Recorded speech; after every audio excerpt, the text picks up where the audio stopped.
How to Make a Helmet by fantasy author David J. Guyton. I struggled for a long time to come up with a cool design for a helmet that didn't require welding. I know you guys have been asking for a helmet for a long time. Finally I came up with something I liked, and this is it. And as a bonus, this template actually has 5 different helmet designs in it. So anyway, grab your hammers and let's get started.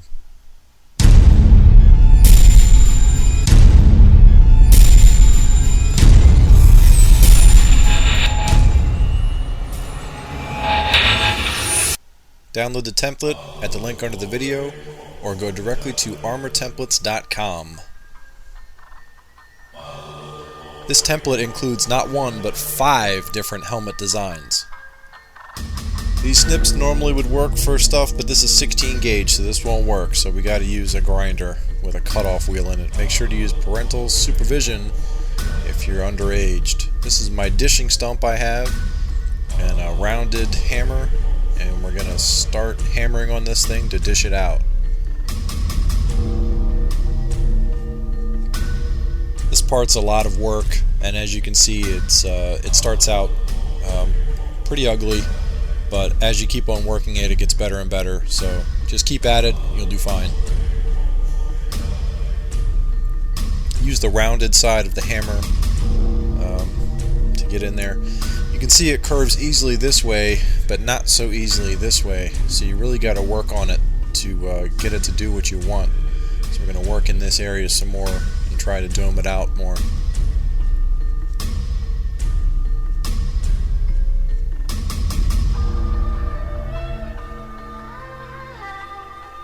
I tried to work from the edges in. Seemed to work best for me. Here's your basic shape. Not too bad. Both sides have to be pretty close, so you're going to have to work them back and forth. This is the beginning of planishing work. I'm basically taking the flatter side of the ball peen hammer and hammering against the anvil. If you don't have an anvil, you can use a weight or something like that, something very hard and flat. I also have this sledgehammer head that I removed from the handle, and I used a grinder and some sandpaper to round it. And using a very flat hammer, I'm going to start planishing from the top side instead of the bottom side. Also, this is a trick I learned from one of our fellow armorers, Sir Black Raven. It's a railroad spike, and after some polishing, it looks like this. It's very, very hard tool steel, so it's just awesome for planishing stake. Here you can really see the difference that planishing makes. This is a flap wheel on the grinder. It's basically a little sanding wheel, and we're gonna start taking off some of these ugly bumps so we don't have to planish for 100 years to make this thing look good. And you can see the difference. Looks pretty good already. Now using some 80 grit sandpaper and then a little sanding sponge. Since we've been hammering on the metal and stretching it so much, the ends are not going to be perfectly straight, so we have to put a straight line on there and cut them so that we have a good mate to the other side. Here's the 2 halves combined. Not quite perfect, but close enough. This little part here is going to connect the two. We're going to run it as a strip down the middle and then rivet the 2 parts together. I got my holes drilled first before I do any shaping. And of course it has to be rounded a little bit because the helmet is going to be rounded, so you can't run a flat piece of metal across it. So we're going to shape this a little bit like we did the other halves. Here I've got some bolts. I'm just holding it together and making sure that this thing fits very well to the helmet. As you can see, it's not quite perfect there. As you get them perfect, you can drill some holes and start to rivet them, rivet the pieces together and hold it together as you work it. Hammer it as you go too. And by the time you're done with the whole thing, it'll be perfect. This is the back plate. The piece in the template is a little bit differently shaped than this, so don't freak out about that. I'm just rounding it on a piece of exhaust tubing, getting it pretty close to the right shape, and I'm rolling the back edge, not a complete roll, but I'm rolling it because you don't want a sharp piece of metal digging into your neck at all, so you have to roll that edge.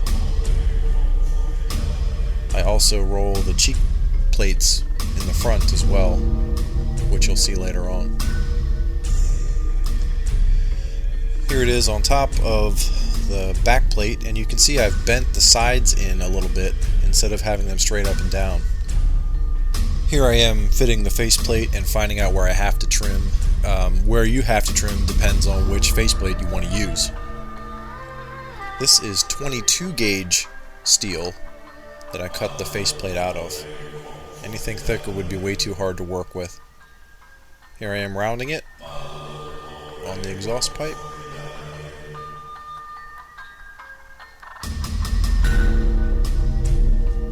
I'm checking the fit.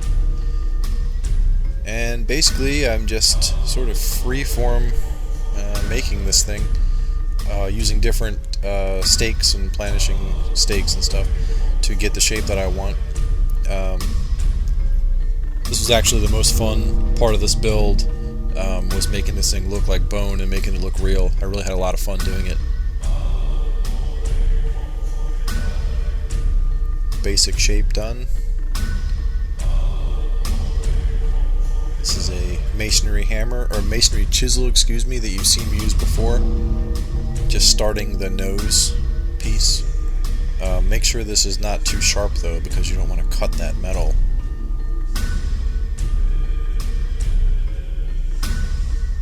I'm using the anvil in some spots, and I'm also using a little piece of rubber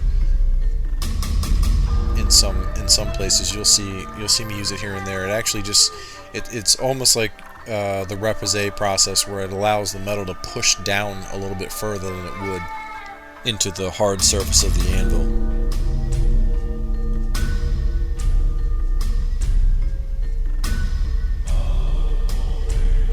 Forming some of the cheek here. And here we're working the zygomatic bone, the bone on the side of the skull that connects to the cheek.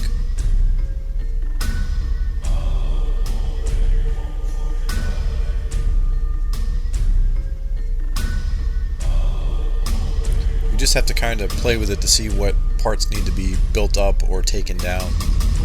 Now I'm working on the maxilla, using the chisel again, and just forming some ridges here.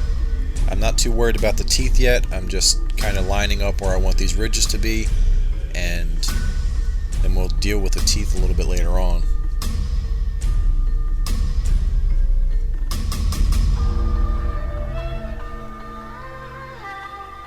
This is where the rubber comes in very handy.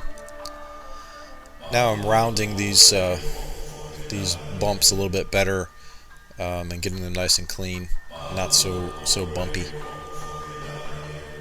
Use a flat hammer on top, and then I'll flatten it right out. Now I'm rounding the bottom of the teeth, and just some general shaping of the cheek, so it isn't so flat and boring.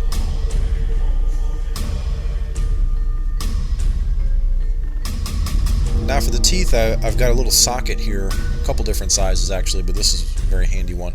And I'm just using it as sort of a punch to dent right above where the tooth ends, and it gives you a almost perfect look of teeth here. So I was pretty happy with that. No special tools required. Just hit it with a hammer. Here's the faceplate, pretty much done.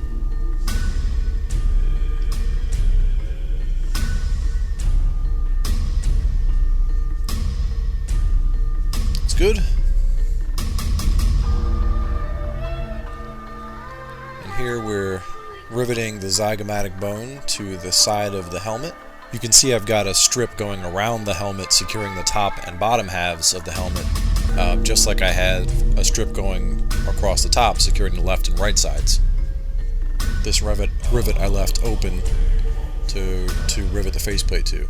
Here I'm riveting the cheek plates on, and that's pretty much it.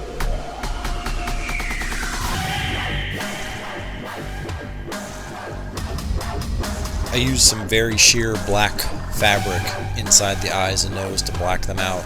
I also used some black oil paint like you'd use to paint a portrait, and I brushed it on and then rubbed most of it off to give it an aged look, which I really like to do.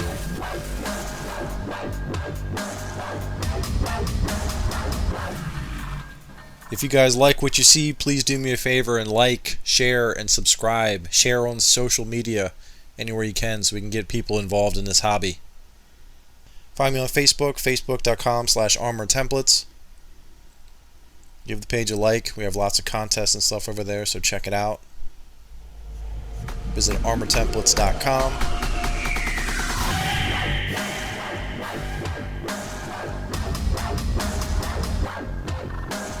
And thanks for watching, guys. See you next time.